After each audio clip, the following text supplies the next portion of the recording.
Hello everyone, this is Shyam. So this is the series about how to create and connect the printing directly from an Android. So usually the Android device doesn't provide any default printing service. So you have to either download the any driver of the manufacturer what you are using, either HP or Epson. If you want your app to print directly from your code, so what you have to do, you have to use the SDK that provided by the manufacturer. So in this series, I am going to show you how you can connect the Epson thermal printer, discover the printer and connect and print directly from your device. So usually the printers will be USB type or Ethernet connected or Wi-Fi connected. So I will show you how you can discover each and you can send the print request easily to individual devices. So let me show you what are the steps involved. So here are the steps. First you have to import and set up the library files. Usually these library will get it from the SDK provided by the manufacturer. In this series I will show you the Epson library SDK because the one most best library that I found is the Epson, because the Epson SDK is suited for other manufacturer printers as well. So you can try it out. So secondly, I will show you how you can discover the connected printers through either of the service. It can be like USB type or uh, Ethernet connected or Wi-Fi.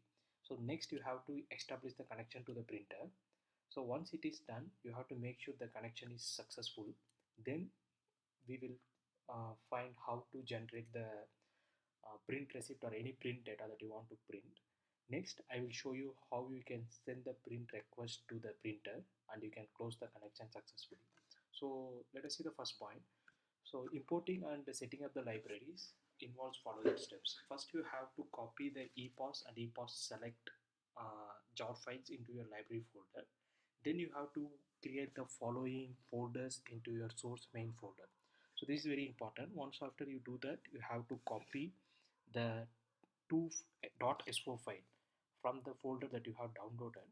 So I will show you how you can do that.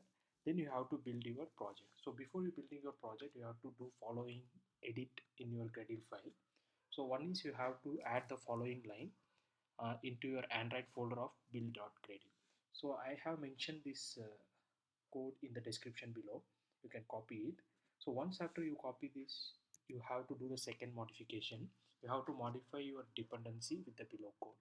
So let me show you step by step how you can do that. So first you have to download the SDK. This is the link that you can download the Epson SDK. So I have given this link in the description. So if you have any questions, you can let me know in the comments. So you can click on the download page and you will end up here. So once you accept and download, you will get the SDK. So I have already downloaded that. So this is the SDK that I have downloaded. You can see the files .jar file, epos2 and ePOSeasySelect.jar. So you have to copy these both files into your library folder. So you can see over here, you have to change it to the project mode. So here is the library folder. I have copied both .jar file. So once you do that, secondly you have to create a two folders, one folder and subfolder below your main folder. So as I mentioned there, so one is jniLibs. Below that you have to create the subfolder named over here.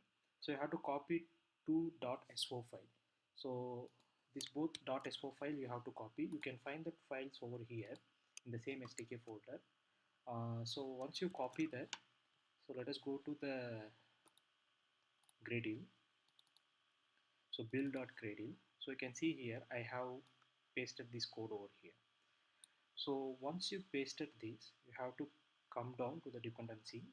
You can see here I have modified it and also I have implemented the files what I have imported. So once you've done that, you have to sync the project. So if you found any issues when you are building the project, please let me know in the comments below.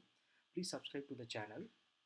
In the next series, I will show you how you can discover the printer and you can establish the connection with the printer. Thanks for watching.